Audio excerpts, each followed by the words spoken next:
হরে কৃষ্ণ, রাধে রাধে। কেমন আছো সকলে? আশা করি সকলেই খুব খুব ভালো আছো। আমিও খুব ভালো আছি। তো আজকের ভিডিওটা হচ্ছে বৃহস্পতিবারের স্পেশাল। বৃহস্পতিবারে আমরা সকলেই লক্ষ্মী পুজো বাড়িতে করে থাকি, কিন্তু আজকের ভিডিওটা একদম অন্যরকম ভিডিও, যেটা আমি তোমাদের সাথে শেয়ার করতে চলেছি। কিছু ছোট ছোট গৃহিণীর নিয়ম, যেটা পালন করলে গুরু গৃহেও খুব ভালো হয়ে যায়। ঘরে গৃহে শান্তি থাকে, সমৃদ্ধি থাকে, আর নিজেরও মনে প্রচুর এনার্জি থাকে, ভালো থাকি। তো গুরুবার দিনটা অত্যন্ত বিশেষ দিন, মা লক্ষ্মীর পুজো হয় এই দিন। কিন্তু কি জানেন যে মা লক্ষ্মীর পুজোর সাথে সাথে আজকের কিছু নিয়ম আপনাকে অনেক বেশি এক সমৃদ্ধ জায়গায় নিয়ে যেতে পারে। সময় হচ্ছে ব্রহ্ম মুহূর্ত, সূর্য এখনও ওঠেনি, চারিদিকটা অন্ধকার। আর এই সময়টা সত্যিই আমার খুব ভালো লাগে। তো মোটামুটি এই সময়তেই আমি উঠে পড়ি আর এসে পরে একটুখানি ব্যালকনিতে দাঁড়াই। আমাদের বাড়িটা অনেক উঁচুতে, তো তাই দেহরাদূনের অনেকটা পার্ট, প্রায় অর্ধেকটা দেহরাদূন এখান থেকে দেখা যায়। প্রতিটা বাড়ির এখন লাইটটা অফ আছে, শুধু রাস্তার লাইটগুলো জ্বলছে। এই জিনিসটা দেখতে এত সুন্দর লাগে, কী বা বলবো।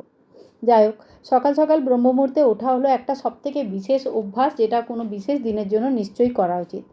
দ্বিতীয় অভ্যাসটি হলো যে ঠাকুরের আশেপাশে জায়গা, মেন চৌকাঠ আর তার সাথে রান্নাঘর, এই তিনটি জায়গা কমসে কম পরিষ্কার পরিচ্ছন্ন করে নেওয়া।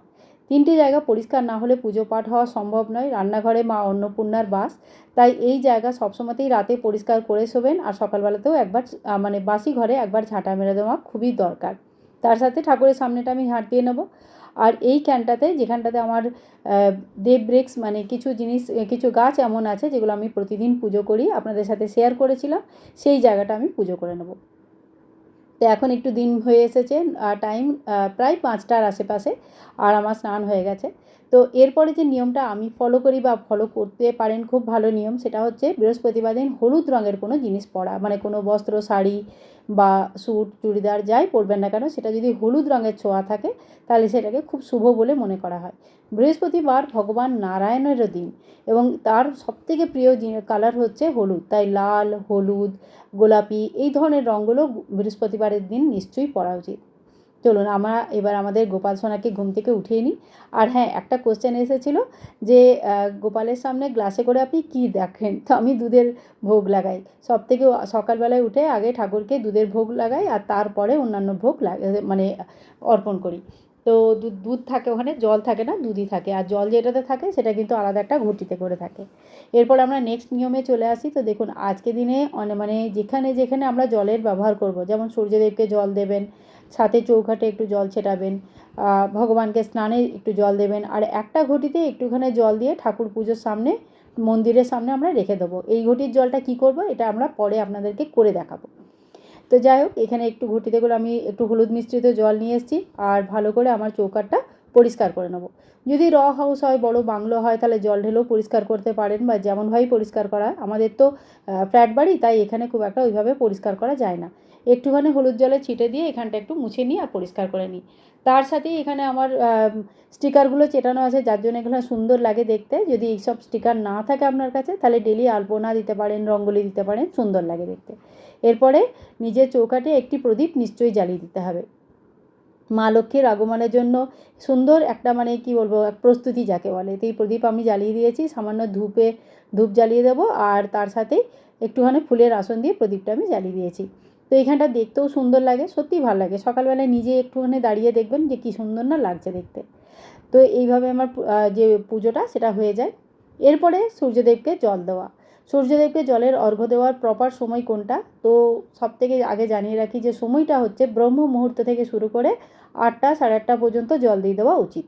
এরপরে যদি লেট হয় তাহলে দিতে পারেন, কিন্তু যেটা ফলাফলের জন্য স্পেশালি দেওয়া হয়, যে সূর্যদেবকে জল দেওয়ার যে নিয়ম, সেটা কিন্তু সকাল সকাল হয়ে গেলেই ভালো। সবথেকে ভালো যখন উদিত সূর্য যদি দেখতে পান, সূর্য ধীরে ধীরে উঠে আসছে, সেই সময় জল দেন, তাহলেও কিন্তু খুব ভালো লাগে, মনটাও কিন্তু খুব ফ্রেশ হয়ে যায়। আসছি নেক্সট নিয়মে। তো দেখুন, আজকের দিনে কলা গাছের পুজো করা খুব বিশেষ নিয়ম। যারা বৃহস্পতিবারের ব্রত করেন, গুরুবার ব্রত নিয়েও একটি কোশ্চেন এসেছিলো, গুরুবারের ব্রতটা বলবেন। তো দেখুন, গুরুবারে যদি আপনারা ব্রত উপবাস রাখতে চান, তাহলে কিন্তু কলা গাছের পুজোটা নিশ্চয়ই করবেন। তো এইখানে আমরা কলা গাছের পুজো কীভাবে করি, একটা ঘটিতে একটুখানি জল নিয়েছি, তাতে একটু হলুদ জল মিশিয়ে দিয়েছি। আর পুজো করার আগে সবথেকে আগে এখানে আমি ধূপ আর যেটা দীপ, সেই দুটো জিনিস প্রজ্বলিত করে নেব। এই ধূপ আর দীপ জ্বালিয়ে নেওয়ার পরেই পুজোটা হবে। এরপরে যত দেবৃক্ষ আছে আমি সবাইকেই পুজো করি, তো তাই আমি একসাথেই সবাইকে পুজো করছি, জল দেওয়া, ফুল দেওয়া, টিকা লাগানো। আপনি শুধুমাত্র কলা গাছেরও পুজো করতে পারেন।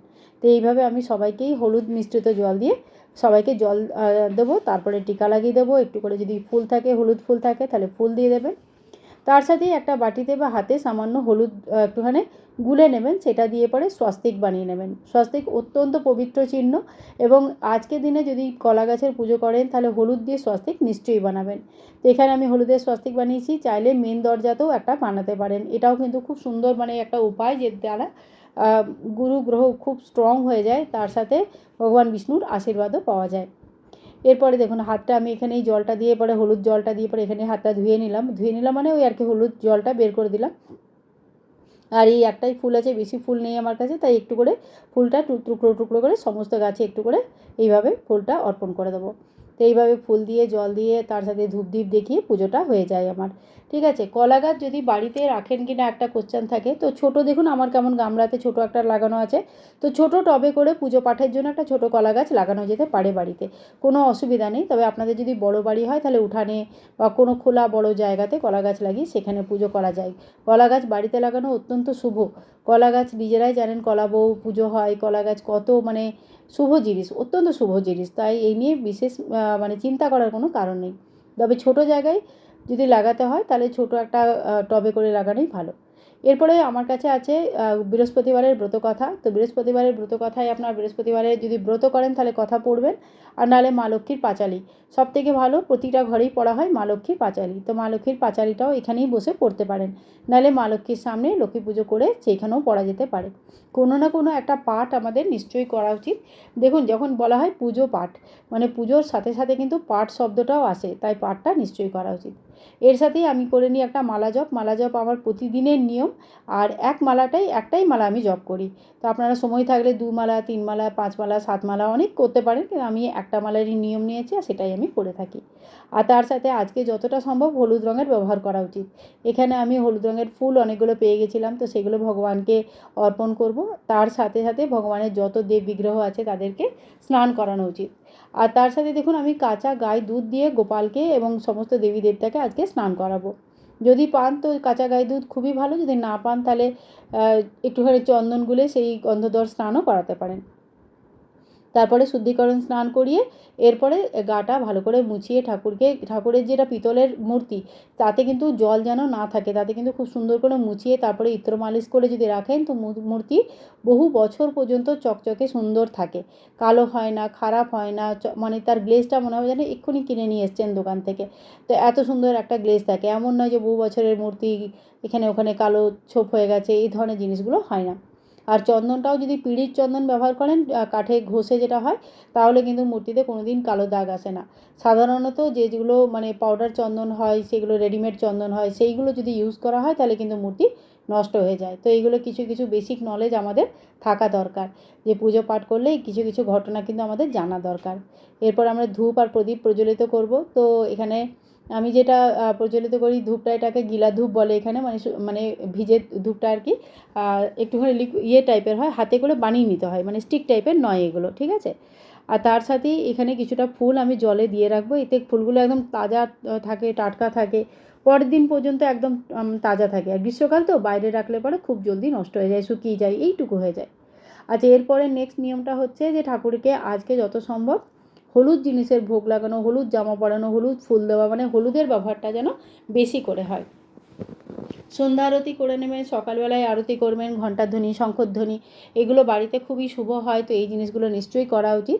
এখানে আমি আরতি করে নিচ্ছি। আর তার সাথে সাথেই আরেকটা তথ্য আপনাদের জানিয়ে রাখি, যে গুরুবারের যদি মানে বৃহস্পতিবারে যদি ব্রত করেন তাহলে কিন্তু কলার ভোগ ভগবানকে অর্পণ নিশ্চয়ই করবেন, কিন্তু সেদিনকে কলা খাওয়া হয় না।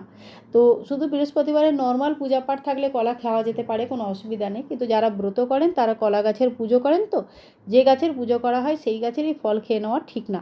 তাই যারা ব্রত করেন তারা কিন্তু ফল খাবেন না, যারা শুধুমাত্র পুজো করেন বাস, আর কোনো নিয়ম মানেন না, তারা ফলটা খেতে পারেন। তবে চেষ্টা করবেন বৃহস্পতিবারে যদি কলাটা না খাওয়া যায় তাহলে ভালো হয়। ভগবান বিষ্ণুকে ভোগ অর্পণ করা যেতে পারে, কলার প্রসাদ দেওয়া যেতে পারে, পরের দিন আপনি খেতে পারেন বা অন্য কাউকে ভোগ বিতরণ করা যেতে পারে। তো এইভাবে আমাদের পুজোটা বৃহস্পতিবারের পুজোটা দেখুন সুন্দরভাবে হয়ে যায়। এরপরে একটা পাঠ আমাদের নিশ্চয়ই করা উচিত। সেই পাঠটা আপনার লক্ষ্মীর পাঁচালী পড়তে পারেন, ভগবান শ্রীবিষ্ণু নারায়ণের সহস্র নাম জপ করতে পারেন, হরে রাম হরে কৃষ্ণ নাম জপ করতে পারেন, অথবা বৃহস্পতিবারের কথা, যেটা বৃহস্পতিবারের ব্রত কথা আসে সেই ব্রত কথাও পড়তে পারেন। তো এইভাবে দেখুন অনেক সহজ সরল নিয়মে আপনাদের বলেছি। আর একটা কোশ্চেন এসেছিলো যে দিদি এক জায়গাতেই ভোগ লাগান, তাহলে তুলসী পাতা কীভাবে দেন? তো দেখুন একটা ছোট বাটিতে একটু জল দিয়ে আলাদা করে একটা তুলসী পাতা এখানে আমি রেখে দিই। এতে হয় কি মানে ভোগ লাগানোর কোনো অসুবিধা হয় না। তারপরে বাকি ভোগটা একটা থালাতেও দেওয়া যায়। ভোগ লাগানোর বহু নিয়ম আছে, যদি সম্পূর্ণ নিয়ম মেনে চলেন তাহলে কিন্তু গৃহস্থ থেকে এত নিয়ম মানা মানে একটু কঠিনই হয়ে দাঁড়ায়, বিশেষ করে মায়েদের পক্ষে। তাদের সংসার, বাচ্চা, ছেলে মেয়ে, বর, মানে সবাইকে তো দেখতে হয়। তো তখন একটু কঠিন হয়ে যায়, আর কিছু না। যদি পারেন তাহলে করবেন। আর এখানে একটা ছোট্ট ঘটিতে করে আমি একটু হলুদ জল মিশিয়ে পরে শুরুতেই রেখেছি, আপনাদের বলেছিলাম। সেই জলটা পুরো ঘরে কিন্তু পুজো হওয়ার পর ছিটিয়ে দেবেন এইভাবে। এতে কি ঘরের শুদ্ধিকরণ হয়, যত নেগেটিভ এনার্জি থাকে চলে যায়, আর সব দিক থেকে ঘর একদম কিন্তু ভালো থাকে। তো বহুদিন ধরে যাদের এই অভ্যাসগুলো রয়েছে তারা কিন্তু ধীরে ধীরে অনুভব করেন তাদের শুক্র গ্রহ ভালো হয়, মনে শান্তি আসে, ঘরে ঝগড়াঝাটি কম হয়, আর সুখ সমৃদ্ধি আসে। মা লক্ষ্মীর কৃপা মানে শুধু তো পয়সা নয়, অনেক কিছু হয়। তো এই হলো আমার বৃহস্পতিবারের ছোট একটা নিয়ম, যেটা আপনাদের সাথে আমি শেয়ার করলাম। ভিডিওটা যদি ভালো লেগেছে তাহলে কিন্তু অনেক অনেক ভালোবাসা দেবেন, আর এরকম আরও অনেক ভিডিও দেখার জন্য চ্যানেলটাকে সাবস্ক্রাইব করে রাখবেন। আপনাদের ভালোবাসার ভরসাতেই কিন্তু আমি এই ভিডিওগুলো বানাচ্ছি। তো দেখা হবে আরেক নতুন ভিডিওতে। আজকেরটা কেমন লাগলো ভিডিওটা আপনাদের কমেন্টের অপেক্ষায় থাকলাম। তো আজকের মতন এখানেই। গুরুবারের ব্রত সম্বন্ধে আরও কিছু জানার থাকলে কমেন্ট করে লিখবেন।